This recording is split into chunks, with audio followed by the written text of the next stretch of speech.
Ishmael Vlog. Na-excuse na lang gani ko. Na-excuse na lang gani ko. Okay. Ang hila lang yun taon ko diri guys. Umama, gigyaw-yaw. Pag wala gani na knowledge ang kuan, gikan sa gikan sa Manila manggod ni nga kuan para mag-send ka ba para masweldohan si mama ba, dapat within 2 to 3 days kung wala na acknowledge dapat mo anhi siya diri akong mama nagtinapol manggod sige ingon na wa lagi daw na receive.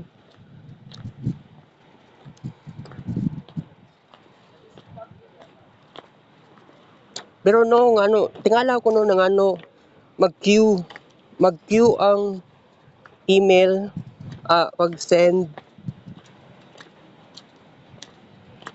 sa balay namo, pero pag diri ko nag-send og usab karong orasa.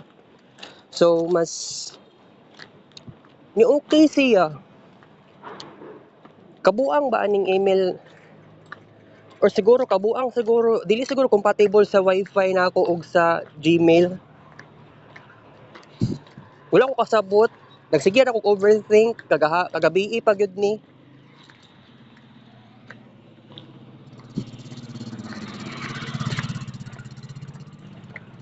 Anyway, nag-excuse na gani ko kay Ma'am Aileen. Buang manggo kaayo niya akong mama eh.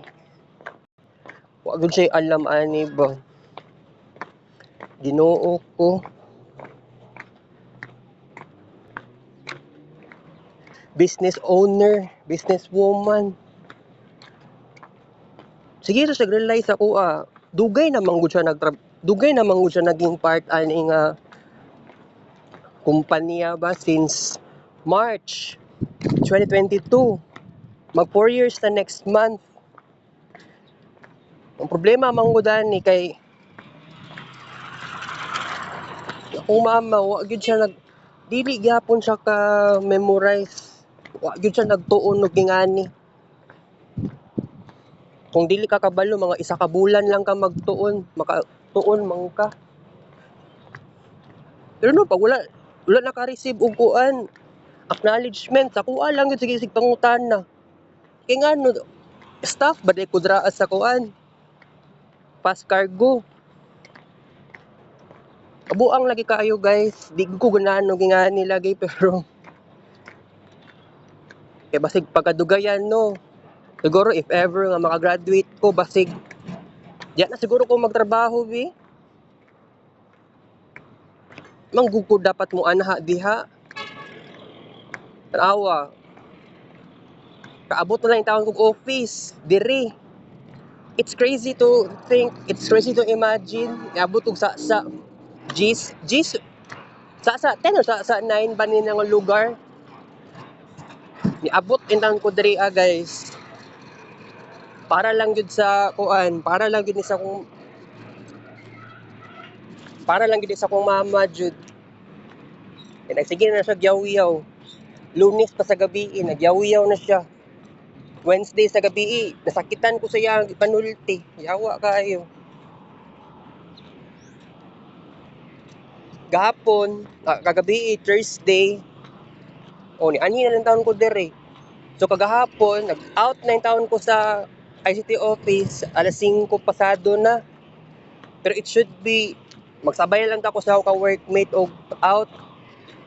Kaya lang, giprayo pa na ako ang kuan. Hayadin, tambal sa kong mata, eye drops. Then pagkauman, sakay kong panakan, paanhi dire, Pichon Road. Naglibo ko ba? Tanaw na gud do. Kilometer 9, pero pagtanaw na ko sa Google Maps, and Pichon Road, paadtog pass cargo. Kuan man, kilometer 10. Sa man na nag-confuse na taon kong samot. Sige lang, okay na guys. I have to say goodbye. Kita sa next vlog. Thank you for all. 9:21 AM. I love you guys. Kailangan Murag need pa yata ako SPMC or Gmall karon guys.